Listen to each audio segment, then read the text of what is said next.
We're sitting in our partially renovated auditorium, and Karen Dyer will kind of wrap up our presentation this morning and tell you, or during her presentation, what's going on in here. So if you don't know me, I'm Dottie King, and I'm president of the school, and I think we can sing. And I'm going to introduce the people that are up here with me. This is the leadership team of the college, minus one. Brendan Randolph is not with us today. He's celebrating his anniversary month or something. I don't know what he's doing. 25 years, but I told him I was married 44, and this is my anniversary month too, so here I am. Anyway, picking on Brennan. I will give his update. So we're going to start with Dr. Janet Clark. She's our Provost and Vice President for Academic Affairs. And then I'll pass the mic to Karen Dyer. She's our Vice President for Advancement and Strategic Initiatives. And then Tracy Tucker is one of you. She's an alum. And she is our new CFO and our most favorite person right now, because we are so happy to have her in place. So, Tracy Tucker. And so, Janet, I'm going to let you start. She's going to start with academic affairs and student life. Well, good morning. Are we standing? And I'll try not to fall off the stage. As Dottie said, I am over the academic affairs area and student life area, so I could have a lot of updates I could give you, so I won't go into a lot of detail on some of it, and we could leave some of that for questions later if you'd like. But I'll start with academics and just give you a little bit of a highlight. You're aware we have 3 buckets of students: campus students, Woods Online undergraduate students, so they're completely online, and we have graduate students. So I'll give you some highlights about those different areas. In the campus program, you're aware we've seen a lot of recent growth in enrollment. And some of the areas that have had or are having the highest enrollment in the academic areas include the Math and Science Department and the Business and Leadership Department. And those are mostly attributed to a couple different programs. In the Math and Science area, we started kinesiology and exercise science, and that has coupled well with our pre-professional, which is pre-med, pre-pharmacy, pre-physical therapy. But that area has seen a lot of growth. A lot of students who are moving into athletic training or physical therapy are choosing to major in exercise science, which is a little more specific, but again, it has all the basic science, biology, and then those upper level classes really go into the anatomy and physiology and the exercise science and the science of movement. And we have some great faculty who are really championing that program. And then in the business and leadership area, always have had strong business administration and accounting and marketing, but we added sport management. And that's been very attractive to both men and women students and a lot of the student athletes. So we're going to see a lot of growth in there. And again, it has a strong business core, so it helps fill all the classes in that area. We also are doing some recent work in growing the equine area. It's always been a unique and novel major that most schools in Indiana or in the US do not have majors, academic programs in equine studies, equine science. And again, that bleeds over into some of the science area, but we're really growing and thinking about a little bit more specific pre-vet curriculum that is geared towards large animal, and that really makes an attractive application for students moving on to vet school. We have a great new chairperson in that area named Dr. Ed Ferguson. He has his terminal degree in animal science and a lot of history with large animals, so not just horses, but horses and cows and sheep, and he does a lot of breeding. And so he's going to be bringing breeding and equine breeding to our programs, and that's, again, going to be a unique area that our students will have experience with that some students will not when they go on to vet school. So we're really excited by that, as well as they don't even go to vet school, going into the equine industry and having hands-on experience with some of the equine breeding is going to be really important for them. So we're really excited by those areas of growth. In Woods Online, the biggest program is education, but a second program. And we're seeing some growth in education again for a bit. Becoming a teacher wasn't very attractive and it was very challenging, but we have transitioned to teaching certificate, and so people who want to come back and move into that education field can do that. A new program we just started last year, very innovative and going to help in the healthcare industry, is a paramedic to baccalaureate of science in nursing. There's a lot of your emergency medical teams, paramedics and whatnot that want to become nurses. So we have an accelerated program that can get them through in 2 years to become nurses. We really take advantage of their practical experience and their trauma experience for some of those clinicals. They've already got that experience, so they can move through that much more quickly. That program we opened in January. We thought we'd get maybe 10 students. We got 24. So there are not very many programs or schools yet doing that program, and so we're seeing a lot of interest, and that's very exciting. The nursing program continues to be a big program in the campus area. It's kind of settling in as one of the largest programs. It hasn't had as much growth as the ones I mentioned earlier, so I wanted to be sure to talk about those. But nursing, again, has been a game changer for our institution in terms of adding people to the healthcare field. We have a phenomenal pass rate of our undergraduate students passing the NCLEX test for their RN. We are well above the national average, which typically tends to be in the low 80s. We've been in the 90s, 90% pass rate.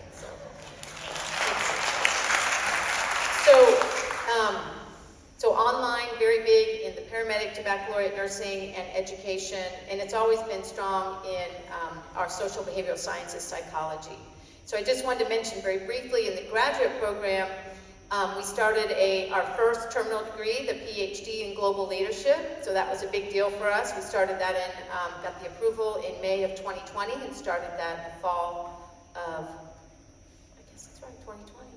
This will be our third cohort will start this fall. So we're very excited to be able to start offering doctoral degrees.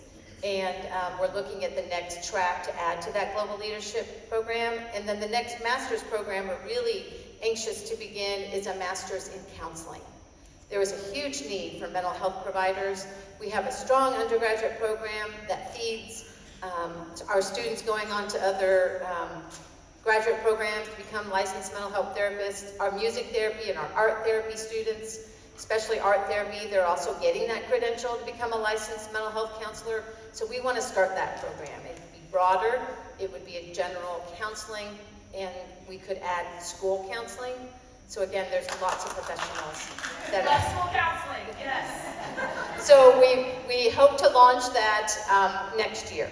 We're working on developing it this year. We'll try to get it started as soon as we can, because we know there's a big need for that here in the Wabash Valley and beyond. So switching a little bit it's a little bit of an overlap of academic affairs and student life, but we have to think about the student experience. And as we've grown our campus program, we've seen a lot of growth in the type of student who is coming to the woods. More men, more diversity, more race, differences in race, as well as ethnicity. And it's important that all of those students feel like they belong here, that they fit in here, and that they're going to be successful here. And that really is also what colleges across the U.S. are talking about as well. So there's actually an initiative called the Belonging Initiative through independent colleges, the Council of Independent Colleges. We've been working on thinking about retention and academic support and what would make these students be successful. And so we've started a lot of initiatives around that, and I have a whole position called the Executive Director of Student Success that wraps in academic support, learning accommodations, career advice, just some of the counseling, some of the vocation, anything that's going to help them think about and help them with their motivation and to be successful as a student and to be happy and satisfied. So we recently have received quite a bit of grant funding to help support these sorts of initiatives. And we're very happy to have renovated the second floor of the Rooney Center, which was, of course, a whole library. I could talk about the library, but I won't except just mention it, but the physical library is one part of one floor. Our digital library is probably 3 to 5 times bigger than it's ever been. We have a rock star librarian who's really grown our virtual presence because that's how you use libraries today. So don't worry that when you don't see a lot of physical books that we don't have what we need to do research in our PhD program to equip our students to know how to find information today. But so that space on the second floor, we have turned into the Student Success Center, where a lot of services are together. We've added professional advising. For a long time, I was a big champion of having faculty be the advisors to all of our students. They know the students in class, they know them outside of class, they can really talk well and strongly about our students when they write letters of recommendation. And that is all well and good, and that will always continue, but there are a few more touch points that students need today to be successful.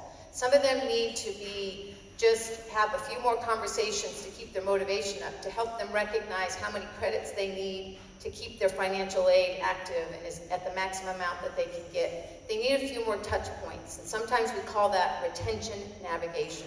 So we have started professional advising, and those individuals meet with the students more than maybe twice a semester. They're meeting with them 3 or 4 times. They're going to meet with them or interact with them, contact them at least, probably almost weekly for those we see who are not engaging in class. And we can tell because of using the learning management system.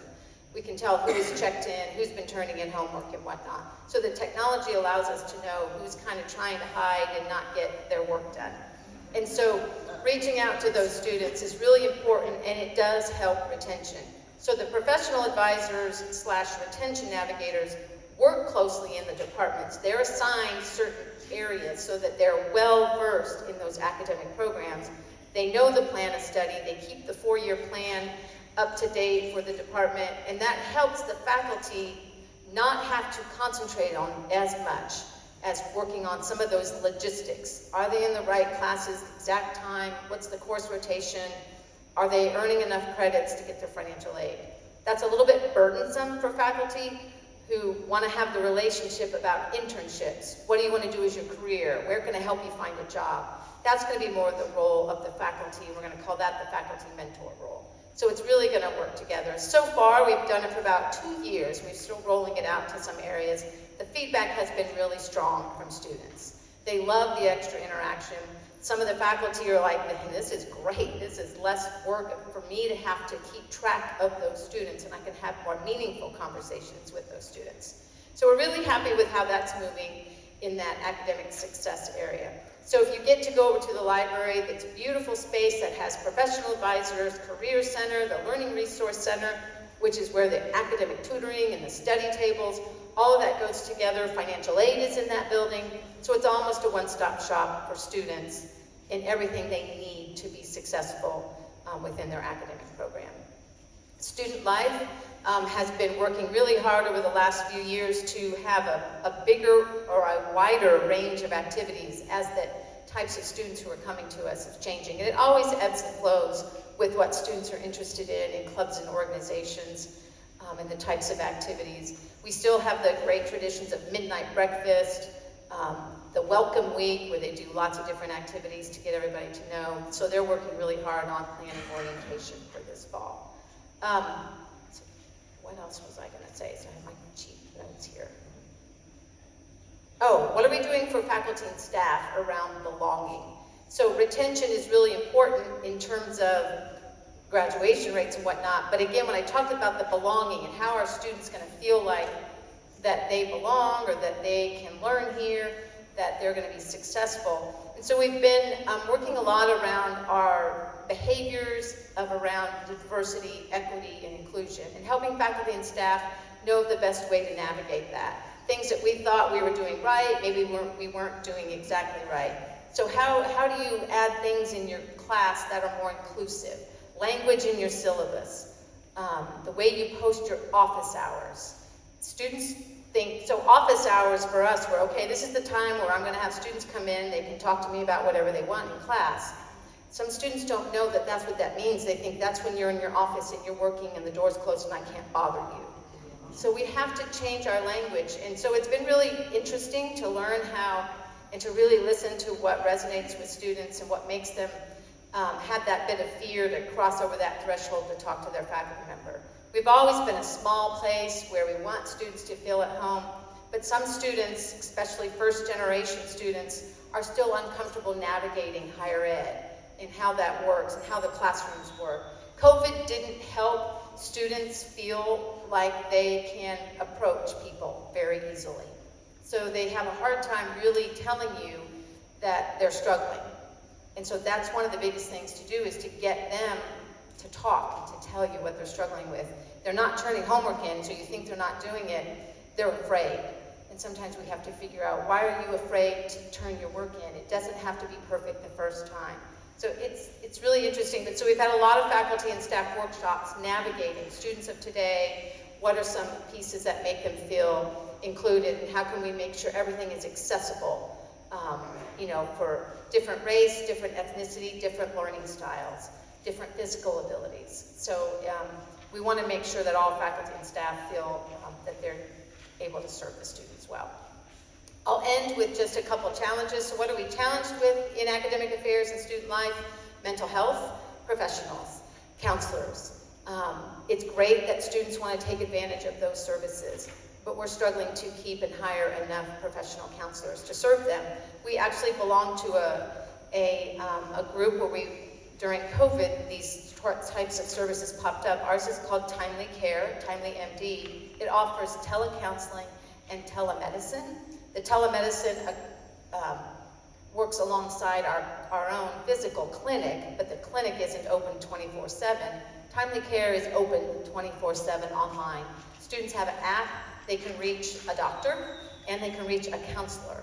And there's a really robust variety of counselors because there's multiple institutions in Indiana that offer this service. So anyone that's a counselor that's licensed in Indiana who works for Timely Care could be serving my students, could be serving students at IU. So they have a robust number of providers, and students actually prefer logging in and finding someone that way, because sometimes they can find someone who looks like them.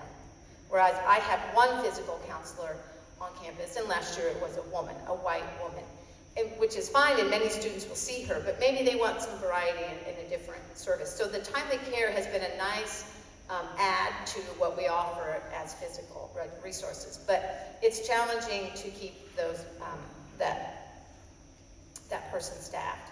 Also, we're challenged with a little bit of balancing the faculty lines with the areas that have grown with serving gen ed. General education is all the classes that all students take, no matter what their program is. Sometimes we used to call it general studies, we're calling it general education. That's where we really stress those foundational skills from those foundational classes like history, ethics, communications, writing, literature, and we also weave in our spirituality in our first year seminar and our capstones on our core values. All students take those. Most of those, or many of those classes come out of the humanities programs. That's where students are not majoring in as much. So we see a little bit of a downside in the number of students choosing those majors, but we have an overall higher number of students, so I have to have enough faculty to teach those gen ed courses. But I've got these other programs that are growing, and I'm having classes that need multiple sections. If you've been around and coming to updates, you know, I've been in this role now for 13 years, and to say I'm gonna have to have 3 sections of anatomy and physiology is just like, what? You know, and so I need bigger classrooms, and I need more faculty resources to really support some of those areas that have grown. So balancing that has been a large part of our conversation. Of, you know, every faculty, every department says, we need another one. I need another full-time person. And I'd love to give them that if we could. So we really have to be smart with where we put our faculty resources. I had something else to say about it, but I lost it. So I'll be happy to answer questions later, but thank you. Good morning. I'm gonna walk out here. It's really solid. I'm Karen, and I'm gonna talk to you about this building. How are your seats? Are they pretty comfortable? As many of you may know, this was a special campaign that we have been running. We wanted to raise $500,000, and we did. We actually succeeded and raised about $600,000 in what we are calling a first of 3-phase effort to give this building a little love. And you can see the seat here that was here for many years. I don't know how many years. What year do we think? From the 30s? This was not the original, from the 30s. Yeah, this lovely mauve-ish color. These weren't the original seats. You can see the original seats in the hall. They were wooden, just like what is still in the Little Theater in Guerin, the little Sister Mary Olive Theater. So, where are we with this? We have completed, obviously, the seat portion and put new carpet down. You can see this lovely new stage piece that we purchased, along with some stairs that are to code and not too steep. You will notice, though, a little ugly portion over here. We were a little surprised when we took the false stage off the front that the original stage piece was not there. So we are working on having that fabricated to match what used to be there. We have become partners with a couple of organizations as we have been restoring this building specifically. The DNR has an archaeological restoration kind of unit, and so we become partners with them. They gave us 2 grants. Well, we got one, and then they called us and said, hey, we've got another $50,000 that nobody else could use, so we're going to give it to you. Wasn't that nice? They helped us with the restoration of the front steps. So this is part of our phase 1. The front steps were, if you saw pictures of them, the sidewalls were literally falling off and crumbling. There was water inside the structure making the limestone come apart. So not all the steps have been replaced, a number of them have, and then all the sidewalls are new, and that looks really nice. Our first estimate for that project, what year did we start? 2017, 2018? 2018, was $50,000 for the step project. Well, during COVID, it became $220,000. So that's why DNR gave us the extra money. So I heard some questions about you're looking for your name on your seats. Well, we are hoping to celebrate this space this fall in late October. And so we are, even though we raised the money that we need for this project, we still have 2 other phases. So we'd be happy to take an additional gift. Even though we're selling seeds, we're actually selling giving levels, and we will recognize them in a plaque fashion this fall when we open the space to memorialize Sister Marie Brendan Harvey as we're renamed the Sicilian Auditorium after her. But we have to fix the front first, and we have a little painting to do in here, and then we'll celebrate that space. So, phase 2, we received a almost $600,000 grant from the Okra office, which is an Indiana state office. It's federal funds from HUD that pass through the state to us through the county. So the Vigo County commissioners are also our partners on this project. That will begin, it's already, the pre-work is going on right now, kind of behind the scenes, and we think about September we'll start seeing scaffolding and things going up here on campus. Again, the whole front's been under construction this entire semester, and they just finished it a few weeks ago. And then we'll do tuck pointing on the outside of the building and the roof, and then reattach some of the copper that's coming apart from the buildings. The building was opened in 1913, and it's in very solid shape. How many sisters do we have in the room? Any sisters here today? Sisters of Providence? Well, they built all these buildings really, really well. But the things inside them need a little updating because things don't last, they weren't meant to last more than 100 years. Things like pipes and things. So we will be doing those things on the outside next, and that'll probably take us an entire year to do, which includes the handicap ramp, which was a new addition to the building at some point, maybe in the 90s, and it wasn't really, it's not fared very well, so we're gonna fix that as well.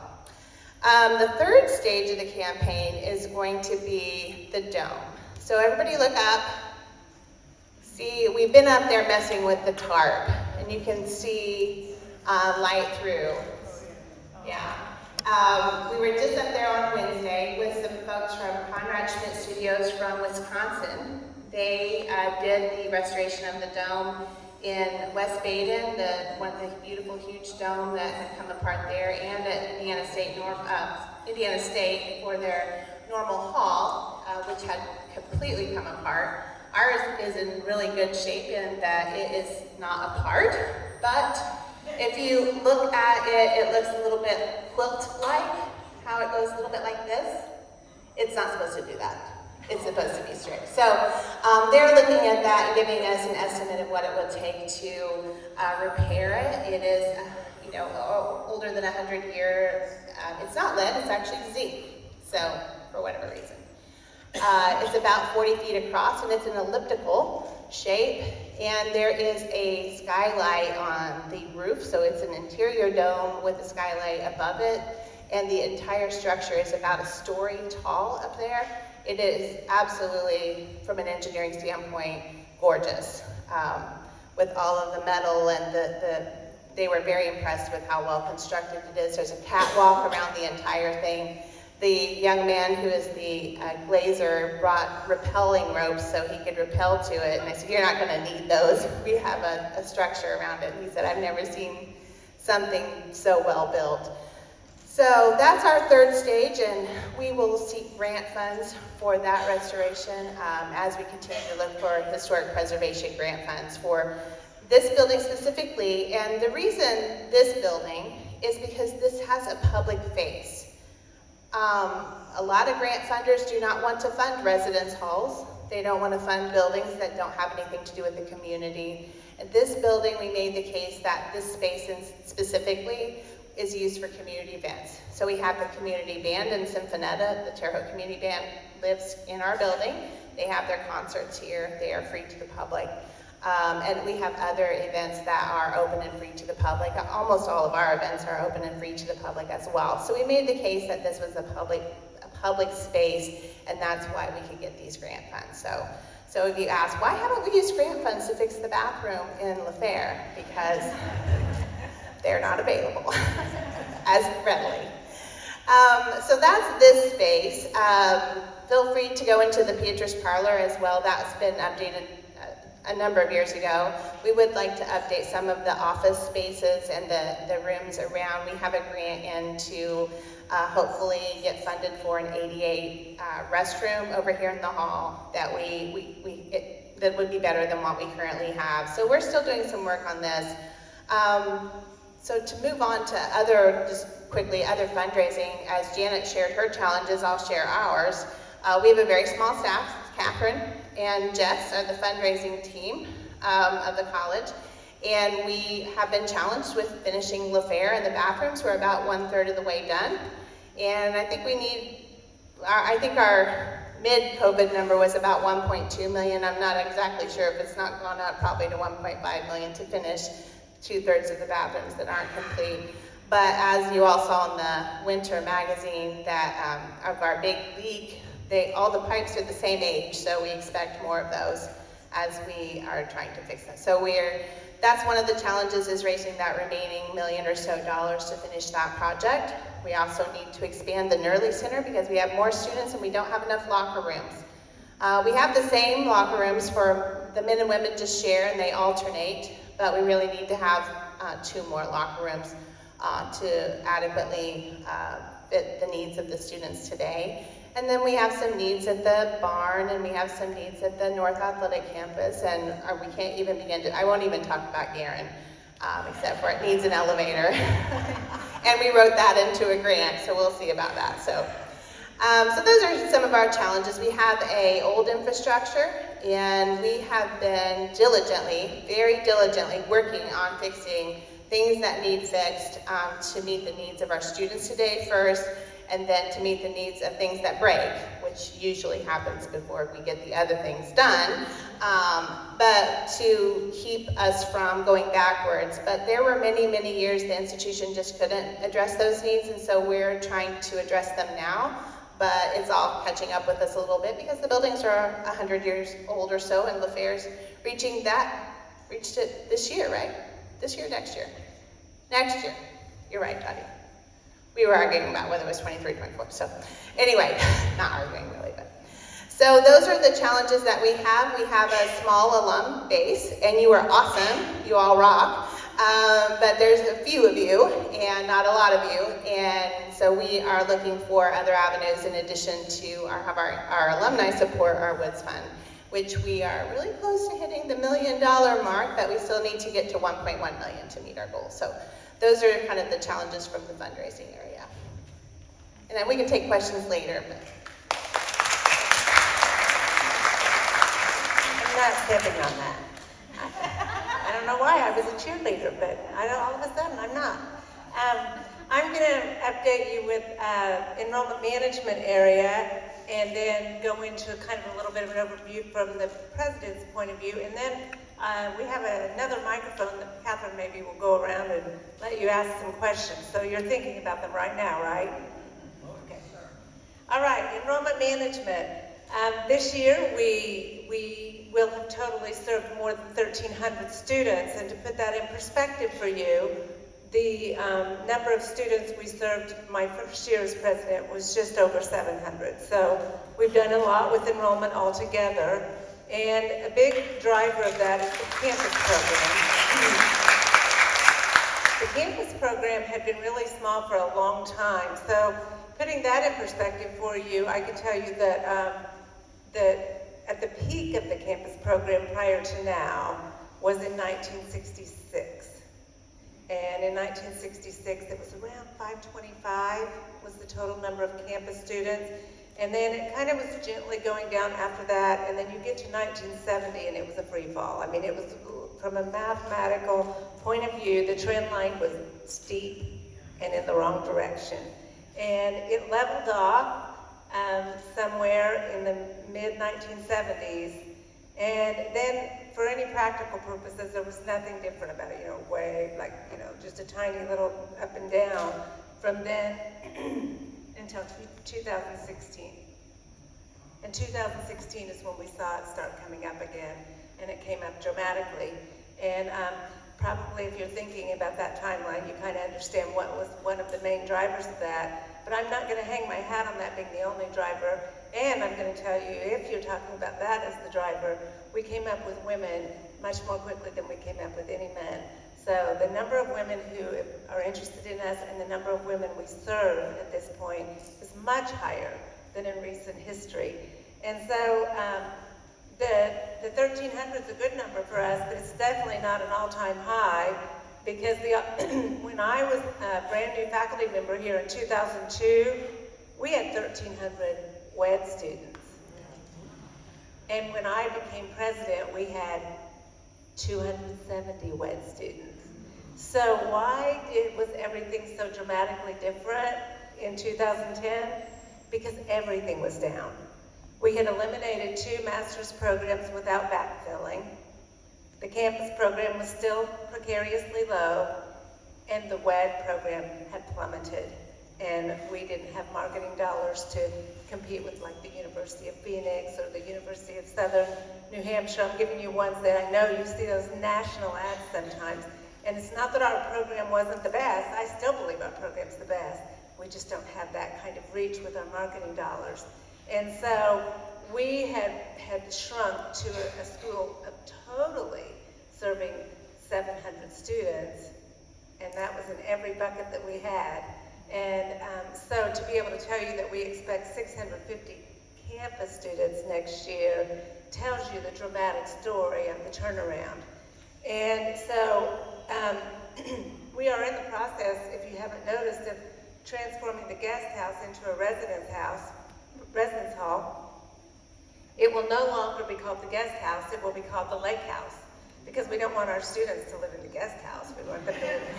And since everything is French around here when it comes to residence halls, it's maison du lac. I'm trying to get that to stick, and everyone's rolling their eyes at me. But anyway, I'm not going to give you everything he's got here, but everything is going the right direction. So the Woods Online program is increasing. If the big driver, Janet mentioned, is the paramedic to BSN program, but also Tracy Richardson here is celebrating her reunion year, and she piloted an MTech program, a national pilot, had to get permission to do it, and it's been a rousing success. So not only has it been great for St. Mary of the Woods College, but Tracy really piloted something that the whole country will model now. Tracy, we hope they don't catch on too fast. So, she's brilliant and talented and really committed to St. Mary of the Woods, and that program is great for us as well. The other programs are good in Woods Online, but I'm telling you, again, marketing dollars tell the tale. So we do best with those niche programs that we are the only one. And our doctoral program, we will start the 3rd cohort this fall, and we're just really excited. We're really beginning now with 3 cohorts in. People are paying attention to it, wanting to know more. We're a thought leader in this area. There's not a lot of global leadership programs. And if you haven't noticed this, I want to brag and I want you to pay attention. Go to our website and look up the journal. We have an online peer-reviewed journal. And so we are adding active research into the area of global leadership, and St. Mary of the Woods College is leading the way. And when I switch to my president's hat, I'm going to talk about that. The last thing I'll say with Brennan's report is athletics. Maybe you see us if you follow us on social or media or whatever, but we've had great success. 2 years ago, we moved from the United States Collegiate Athletic Association, which is a national association of schools, all very small, no conference. So when we would put together a schedule, we would try to find other USCAA schools that we could play, but mostly we had to just beg to be on other people's calendars, and it was not easy for us. And we believed that we were ready to move to the NAIA. The NAIA did predate the NCAA, and why we thought NAIA was perfect for us is they have a major Champions of Character program. So they really stress the student part of student athlete, and so you won't hear about them forming unions among the players and all of that. I know NCAA is fun, but I'm just telling you there are really a lot of challenges with it as well. And so for us, we were looking for something that would make us more competitive with our athletes, but at the same time, really match who we are. And so this Champions of Character program, each team has to do service projects, and so they really build in that character building aspect of a student athlete. The grades really matter and all of that. So we moved in that direction 2 years ago, and so we're part of a conference now called the River States Conference, which is Indiana, Kentucky, Ohio, and Pennsylvania. It kind of swings to the east a little bit. And this year, we had celebrated River States champions at St. Mary of the Woods College. So we won the conference in women's cross country, women's track and field, and softball. We just won softball, and we were 2 years in a row winning softball. The softball gals went to the national tournament, which even if you win your conference, you don't necessarily get to go, and so they did. And they didn't win there, but they performed really well. And then, not part of the conference, we added a sprint football team. And maybe you wonder what sprint football is. It's football like any other football, all the same rules, same size of a team, same rules, everything's the same with one exception. There's a size limit to the players. No one can weigh more than 178 pounds. Now, a little cute story as I transition to be president now. I had told the Board of Trustees I would not be the president who would add football at this school. I really believed I would not be. I do love football, by the way. I'll just tell you. If you're mad about that, I'm sorry. I just love it and really love Peyton Manning. And so I said I would not be the person that added football unless Peyton Manning showed up and asked me to do it, in which case I would have to do it because of my love for Peyton. And Peyton has not shown up, but 3 women 2 years ago, all presidents of Catholic schools, 2 of them formerly women's colleges, were having this odd Zoom discussion about this notion of bringing sprint football to the Midwest. It's been an East Coast phenomenon for 100 years, And if you're a history buff, Jimmy Carter played sprint football. And so sprint football allows you to enroll young men different than the others because they're not big enough to play collegiate football the other way. So they're these talented young men who played in high school, but they're not big enough to play at the next level, so they don't. And so it becomes an enrollment strategy and really an access strategy. It expands access of students to college who otherwise couldn't go. And when I started hearing that story, that made me think about mission. And I thought, this is now mission. And just like there was a day when women were not going to college at the same rates as men, I'm talking about a long ago day, because we've been well ahead of men for a while. But women weren't going, and women's colleges were important, and really expanding access to women was so important for our country.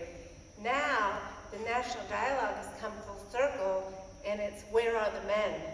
And so men are not attending college at the same rate as women, and they're not succeeding at the same rate. And this has an exclamation point added to it if you talk about men of color.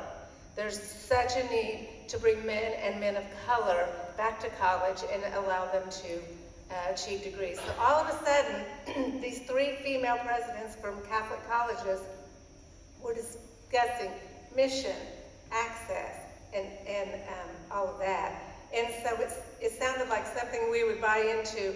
So we not only had to bring sprint football to St. Mary of the Woods College, but we became part of the inaugural founders of the Midwest Sprint Football League. So I can name the first 6 schools, and then I can tell you, and that was this past year, and then we will be adding 2 schools this fall, so we will be 8 schools strong this fall. So the inaugural schools, I'll start from west and kind of move this way, Fontbonne in St. Louis, Quincy in Illinois, Calumet College of St. Joseph and St. Mary of the Woods in Indiana, and then Bellarmine in Louisville, Kentucky, and Midway in Midway, Kentucky.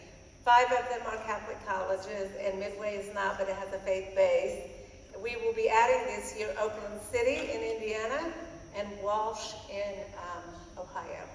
And so 4 more are looking at it, and the best part is we won! I have to tell you, the funny part about winning is this. We hired a coach, I won't tell you his name, but he had played professional football, and it seemed like too good to be true that he wanted to come and recruit for us and all of that. So we hired him a year in advance, and he worked for us for about 9 months and then quit without any notice, and he had only recruited 5 players. So now we're sitting here last year about this time hiring a new coach who was a local high school coach, and we had 5 players. And I was biting my nails thinking, oh my goodness, this is not gonna be good. And so every day I would ask Brendan, how many do we have? And do we have one of everything we need? Because I know you can't just get a number. You have to have a quarterback and a kicker, all the stuff. And he would say, I don't know if we have enough. And so I just hope, my only prayer was that they became good men and they weren't embarrassed. That was my hope. See how under thinking my hopes were, because they came out that first game we played Calumet, and at halftime we were 20 points behind, and I was thinking, oh, okay, but they're cute anyway, it's fine. They all showed up, and they're cute. And then they just did this big turnaround, it went into an overtime, and we won. And then we just kept winning. And so we are the Midwest Sprint Football League champions. So.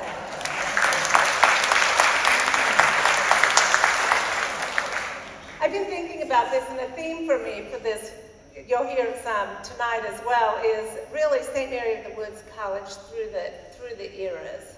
And I really try to think about my role in 2023 and 2010, all of those ages. What does it mean? How do I make sure that the college is staying true to its roots and its legacy and the mission that's set before us, and honor Mother Theodore and everyone who came after those sisters? How do I make sure that happens?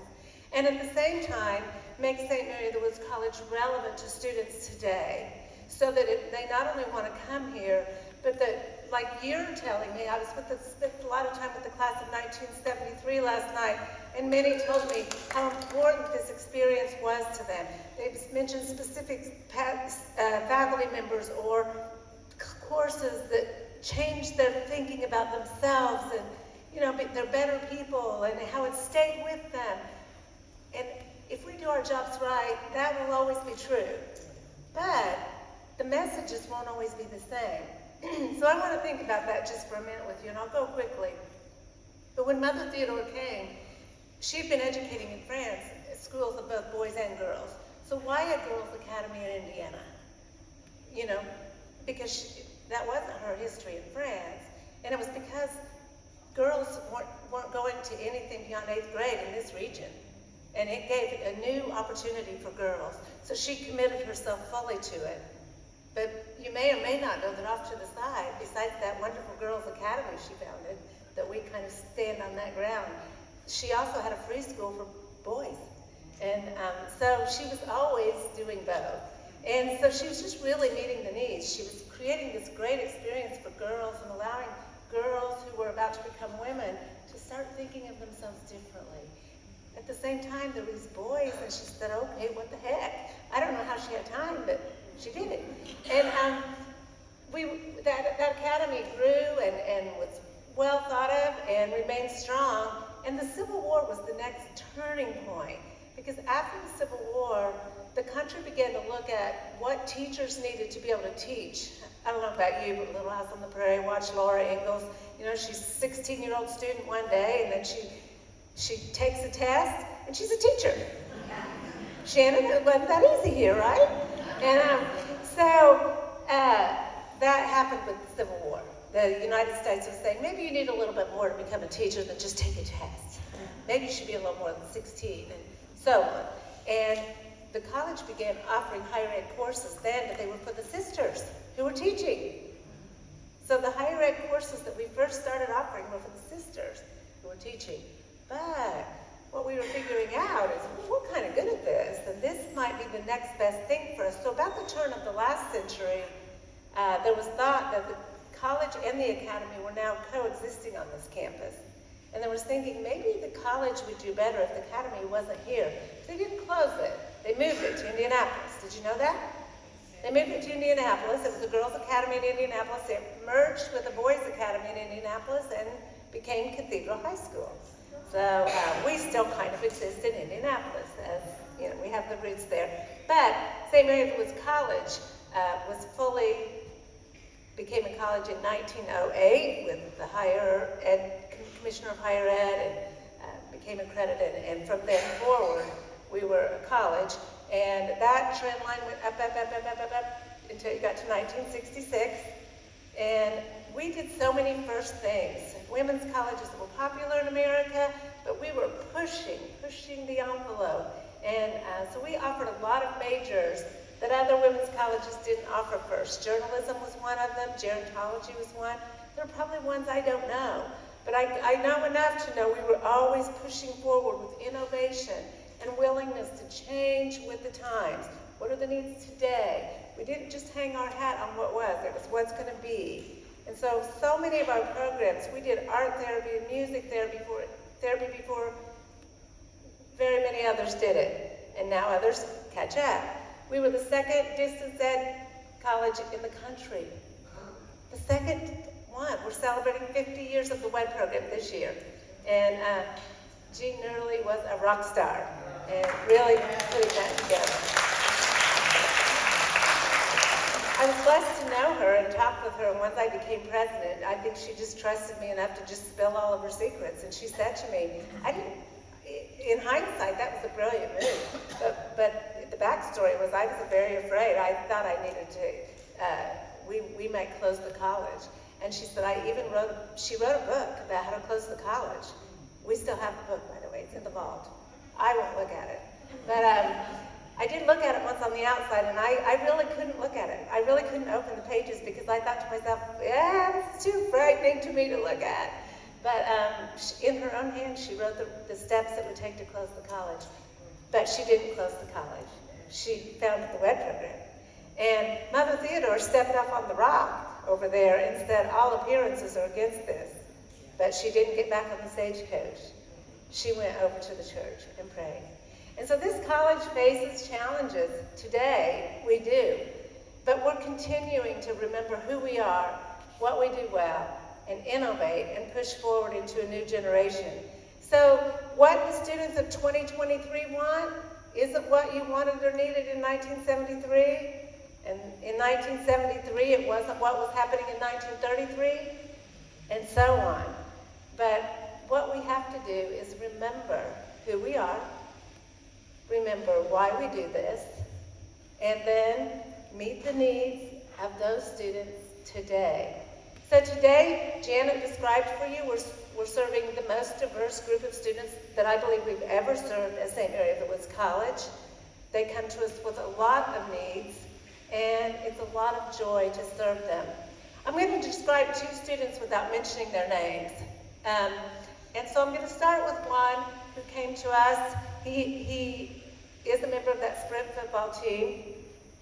He was brought to us by a local counselor who just cared deeply for him. His mother was in jail on a drug charge when she brought him, so she had to bring him. He didn't have a cell phone or anything, so she had to become his cell phone, because we communicate with students through text messaging, so she had to get the text and find him. And he was living with his grandfather, who didn't like the fact that he was living with him. I'm sure he loved him, but he didn't think he should be raising his grandson, and was vocal about that. And there was no one else in his life. And so this counselor did a lot extra to get him here, and we've done a lot extra since. When it came Christmas, the students go home, we close the residence hall, and once in a while we have to make arrangements for students to find a place or whatever. But he came to me because he knew me, and he said, "Ma'am, I don't have a place to go. I don't have a home." And I'm getting teary thinking about it. I go to Janet and say, "What are we going to do? We're not going to put this kid on the street. This is who we're serving now." So we worked in a great way. We made sure he had a Christmas day to spend the Christmas day, and we made sure he had a home and all of that. So that's one story of who we're serving today. But it's not the whole story. I'm going to describe another student, and then no, two don't describe them either. I'm really kind of giving you some swings. In between are just so many different students. We have students graduating in 3 years. We have all the things. So this student is a legacy student, and I'm not going to name her name, but if you come to me one-on-one, I'll tell you, it's quite a legacy she inherits. And she comes to us from a long way away. She just finished her sophomore year, and she started off as a mathematics major, which just made me love her just right away. Okay, I'm just teasing about that. I like all the majors. But she was a math major, and then she was doing really well with that. But she decided she really liked the idea of nutrition, so she declared a kinesiology and exercise science as a major. But then she was going through that just fine, and then she thought, I might want to go to law school. So she dropped the exercise science down to a minor, still a math major, and picked up a pre-law minor. And if I would name Presidential Corps and all of the things, she's just doing all of them. And so she looks a lot more like you did. And so do we still serve those students too? 100% we do. And they just commingle with one another in a way that the world needs to look at. Because we are talking about belonging in a way that's just personal and meaningful, not confrontational and mean. And we're talking about, all of that. So I'm really proud of that, and I'm really proud of the directions we're going, and I believe it's why we're successful. Sometimes you say nice things to me. Thank you. This team behind me are rock stars. We're innovative. When we hit a challenge, we just go together, and we don't look at it as a stopper. It's how we're going over that wall, or around that wall, or through that wall. We find ways to get things done. We're writing more grants than ever. And so, do we work hard? We do. But I really believe that Providence blesses this school. And the school is blessed as we go forward, looking at our students as our mission. And that's how we stay true to what Mother Theodore did. So that's what we're doing.